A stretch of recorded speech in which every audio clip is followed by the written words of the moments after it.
శివ మహాపురాణం విద్యేశ్వర సంహిత 18 చాప్టర్లో 84 శ్లోకాల నుంచి భస్మ ధారణ గురించి చెప్తూ భస్మాల్లో రకాలు ఇవన్నీ చెప్పిన తర్వాత గురువుని ఆశ్రయించి ఇలా అయితే గురువు అన్నవారు ఎవరు అన్నది, ఆ గురువు మనకి ఏం చేస్తాడు అన్నది ఇక్కడ విశేషంగా మళ్ళీ చెప్తున్నారు. ఏదైతే భస్మాన్ని ధరిస్తున్నామో గురువు యొక్క హస్తాలతో మనం ధరింపజేసుకున్నప్పుడు, ఆయన మనకి పెట్టినప్పుడు గురువు ఏం చేస్తాడంటే నాలో ఉన్న వికారాల్ని సరిచేస్తూ నన్ను సరైన మార్గంలో నడిపిస్తాడు. పైగా శిష్యులు అందరూ ఒకేలాగా ఉంటారా అంటే లేదు. ఒకరికి కొంతమందికి చెప్పగానే అర్థమవుతుంది, కొంతమందికి కొన్ని క్రతువుల ద్వారా అది అర్థమవుతుంది, కొంతమందికి 2-3 సార్లు చెప్పాల్సి వస్తుంది. శిష్యులందరూ ఒకలాగా ఉండరు. కాకపోతే శిష్యుల యొక్క జ్ఞాన పరిమితిని తెలుసుకుని వాడి శక్తి తెలుస్తుంది, వాడి బలహీనత తెలుస్తుంది, దానికి తగ్గట్టుగా శిక్షణ ఇచ్చి వాడిని ఉద్ధరించే వైపుగా నడిపించేవాడు. అవలక్షణాలన్నీ కూడా తొలగిస్తూ ఉంటాడు. ఆయనే గురువు. ఈ అవలక్షణాలను తొలగిపోయినప్పుడు శుద్ధి అన్నది త్వరగా వస్తుంది. సవికారణ్య రాజసాధి గుణారుంధే వ్యపోహతి గుణాతీత పరశివు గురు రూపం సమాశ్రిత.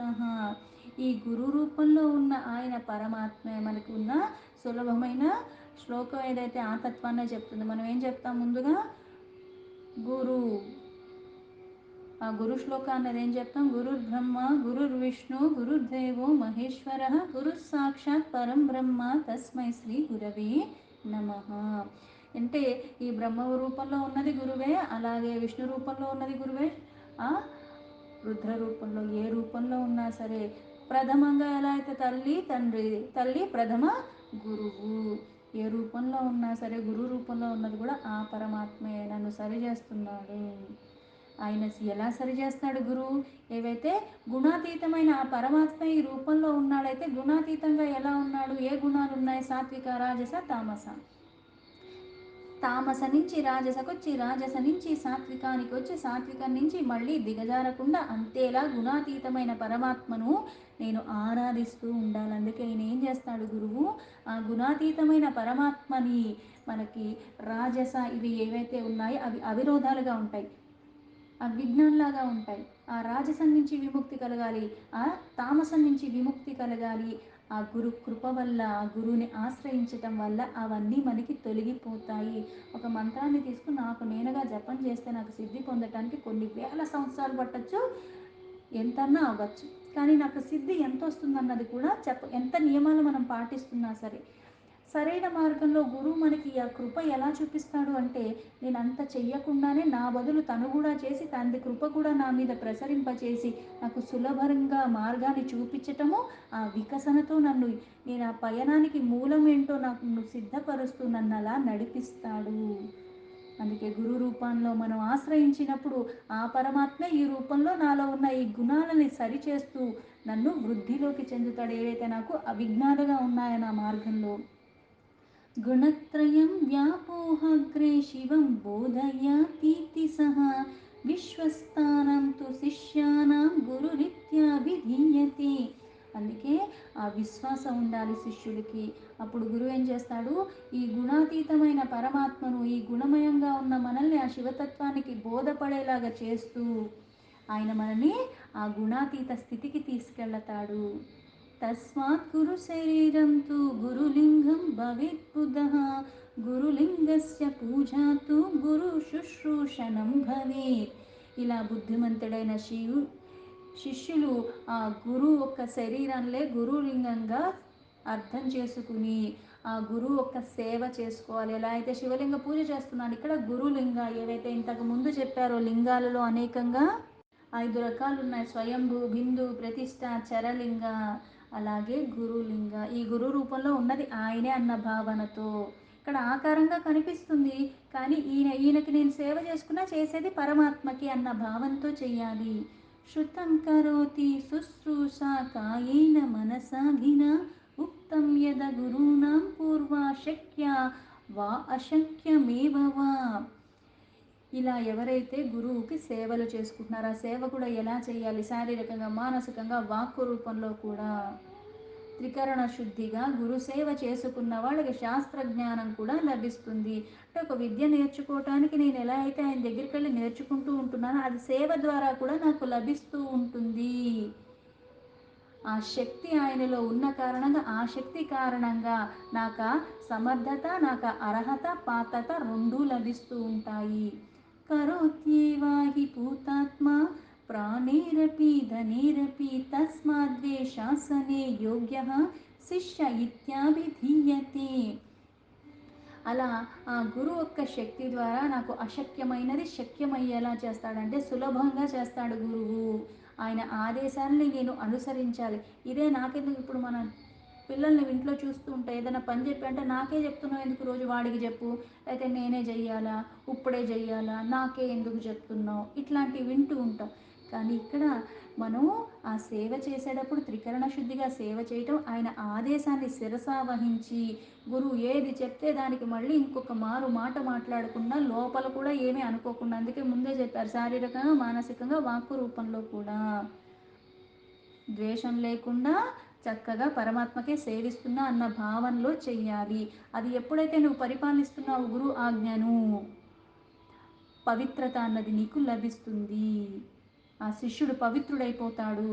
ఇలా ఆయన శాసనాన్ని అనుసరించిన కారణంగా శిష్యుడు అనుశాసితంగా ఉంటాడు, ఆ నియమాల్ని ఉల్లంఘించకుండా ఉండటంలో.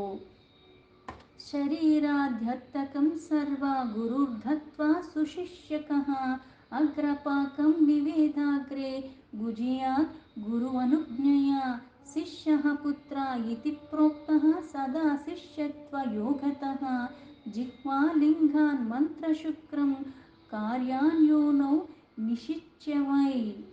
ఇక్కడ మళ్ళీ ఎలా అయితే ప్రతి దాంట్లో కూడా మూడు రకాలని చెప్తారు: అధమ, మధ్యమ, ఉత్తమ. గురువు చెప్పింది చెప్పినట్టుగా చేసేవాళ్ళు మధ్యములు, అధములు అంటే చెప్పింది కూడా సరిగ్గా చేయకుండా ఉండేవాళ్ళు. ఉత్తములు ఎవరంటే గురువు చెప్పే లోపల దాన్ని చేసేవాళ్ళు, అంటే గురువు ఒక భావాన్ని బట్టి, ఆ సమయాన్ని బట్టి, సందర్భాన్ని బట్టి అంత చక్కగా అవగాహన చేసుకుంటూ ఉంటారు. అందుకే సుశీలులైన శిష్యులు ఆ శరీర ధారణ అంటే సాధనగా గురువుకి అర్పించేసుకుంటారు. ఇది నా శరీరం కాదు, ఇది గురువుది అన్న భావనలో ఉంటారు.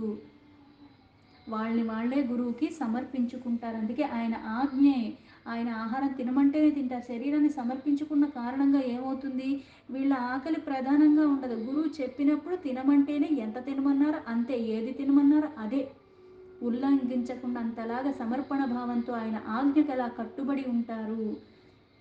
శిష్యులు కూడా ఎప్పుడైతే నిరంతరము గురుకి సాన్నిధ్యంలో ఉంటూ, అందుకే గురువుకి శిష్యులే పుత్రులతో సమానం, కొడుకులతో సమానము.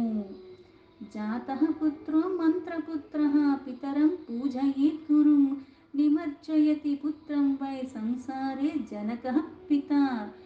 జిహ్వరూపలింగంలో ఏదైతే ఇంతకు ముందు మనకి చెప్పారు, ఈ లింగాలు ఏమున్నాయి అంటే ఇక్కడ నాసగ్రభాగంలో జిహ్వ, నాభి, మస్తకం, హృదయం, కటిభాగం ఇన్ని రకాలుగా చెప్పారు. ఇప్పుడు మళ్ళీ గురువునే గురులింగంగా, అలాగే జిహ్వరూపలింగంలో మంత్రరూపకంగా, ఇలా తినేటప్పుడు కూడా, అలాగే చెవుల రూపంలో ఇక్కడ ఏదైనా సరే, ఇక్కడ మనకి ఎలా అయితే గురువు మంత్రపూర్వకంగా జిహ్వలో నుంచి అలాగే చెవుల దగ్గర నుంచి అక్కడ ప్రతి దగ్గర నుంచి పుత్రుని ఉత్పత్తి చెయ్యగలడు, అది మంత్రపుత్ర అంటారు.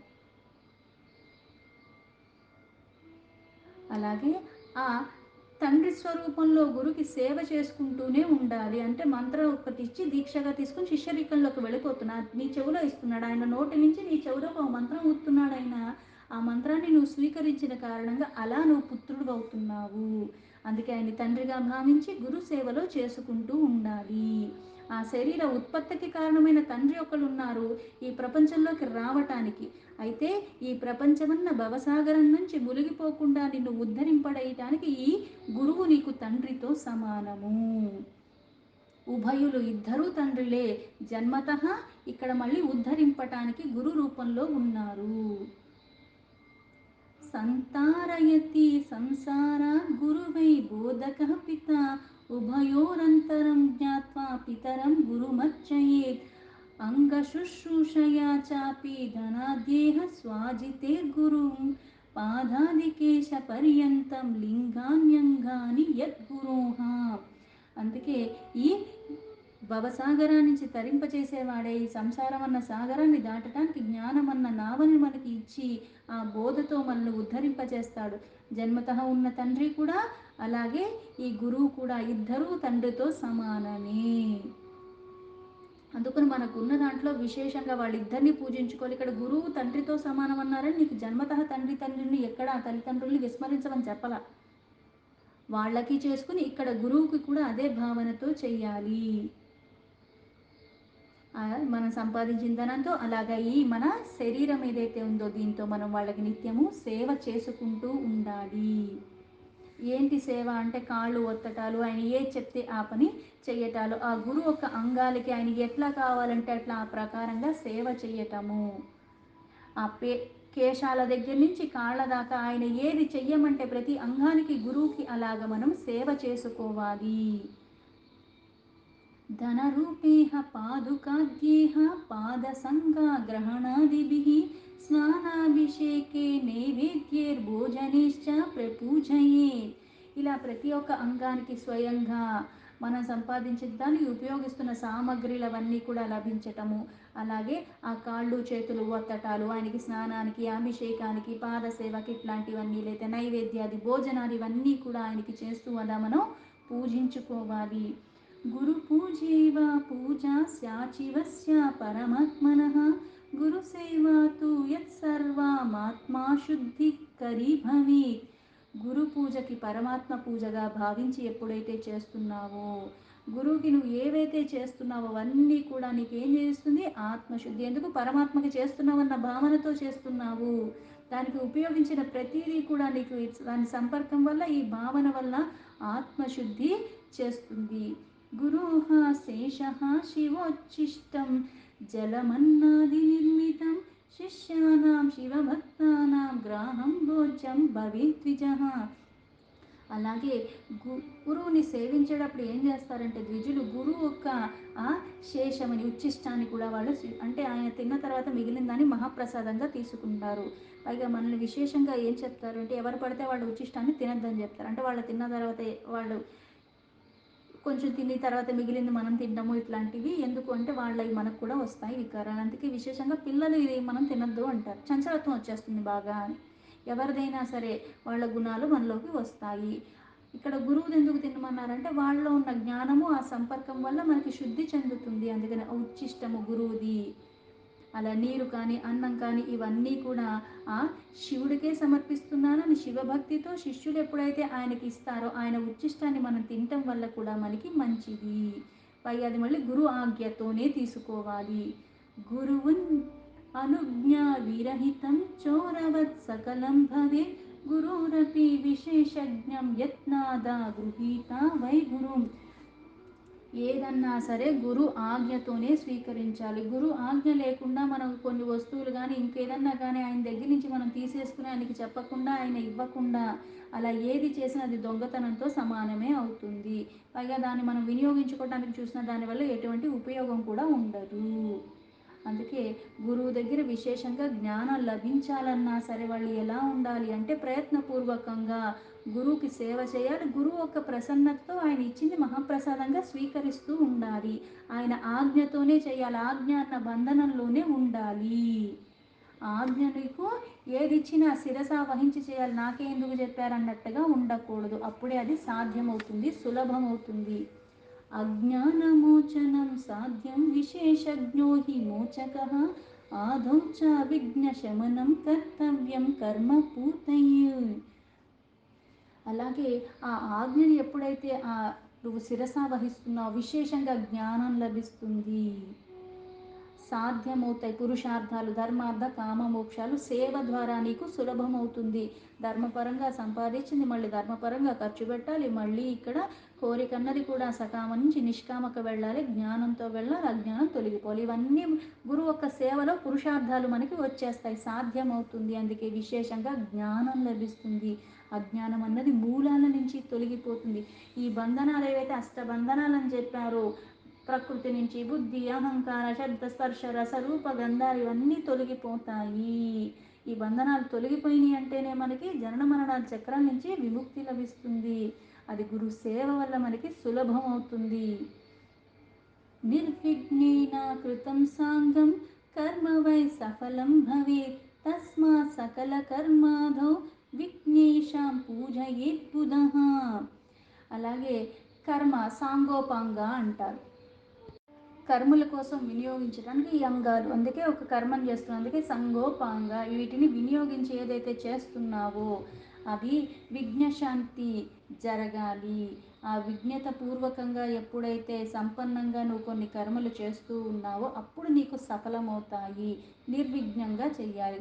అనుకున్నంత మాత్రమే సఫలమవుతుందా? లేదా ఈ క్రతువు అనుకున్నప్పటి నుంచి పూర్తయ్యేదాకా మళ్ళీ విఘ్నాలు వచ్చినా దాన్ని మళ్ళీ నేను తట్టుకుంటూ ఆ కార్యక్రమాన్ని నేను చేసుకుంటూ వెళితేనే అది పూర్తి అయితేనే సఫలమవుతుంది. విఘ్నాలు లేకుండా ఆ క్రతువు అన్నది పూర్తిగా అవ్వాలి. అప్పుడే అది మనకి సఫలమవుతుంది. అందుకే అన్ని కర్మలు మొదలుపెట్టినప్పటి నుంచి బుద్ధి అన్నది దాని మీద ఉండి దాని మీద అవగాహన ఉండి విఘ్నాలు లేకుండా ఉండాలి. విఘ్నాలు వచ్చినా దాన్ని తట్టుకుంటూ దాన్ని పూర్తి చేసే విధానంగా మనం ఉండాలి. అప్పుడే వాటి నుంచి మనకి లాభం వస్తుంది.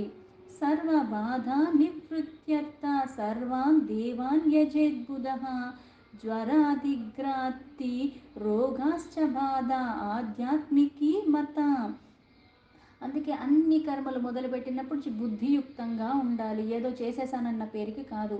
విఘ్న వినాశనంగా ఆ గణపతికి మనం అందుకే ముందుగా విశేషంగా ఆయనకి పూజ చెయ్యాలి. బుద్ధి ప్రధాత, విఘ్నాలన్నీ తొలగించేవాడు గణపతికి విశేషంగా. అందుకే ప్రథమంగా ఎప్పుడు ఏది మొదలుపెట్టినా సరే ముందు ఆయన్నే పూజించుకోవాలి. అందుకే మనం నిత్యం చేసే పూజలో కూడా ముందు ఆ శ్లోకంతోనే మొదలు పెడతాం. అప్పుడు ఏమవుతుంది? బాధలన్నీ కూడా దూరం అయిపోతాయి. ఇంకా ఎటువంటి బాధలు కూడా నీది మధ్యలో రావు. అలాగే విద్వాంసులైన వ్యక్తులు కూడా దేవతల పూజ ఏది చేసినా సరే, ఏ దేవతను ఆరాధిస్తున్నా ముందుగా వినాయకుడినే ఆరాధించాలి.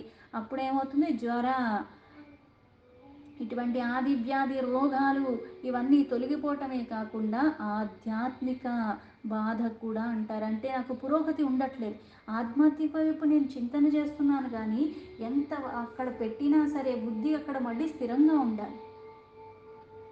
అందుకే ఇక్కడ లౌకికంగా ఉంటాయి, మళ్ళీ శారీరకంగా మానసికంగా ఇవన్నీ తొలగించుకోవాలి. బాధలన్నీ తొలగించేవాళ్ళందుకు వినాయకుడిని ప్రథమంగా పూజించాలి. ఈ బాధలన్నవి కూడా మళ్ళీ మనకి 3 రకాలుగా వస్తూ ఉంటాయి. ఆధ్యాత్మిక, ఆది భౌతిక, ఆది దైవిక 3 రకాలుగా ఉంటూ ఉంటాయి. అయితే ఇక్కడ ఆధ్యాత్మిక బాధల గురించి చెప్తున్నారు.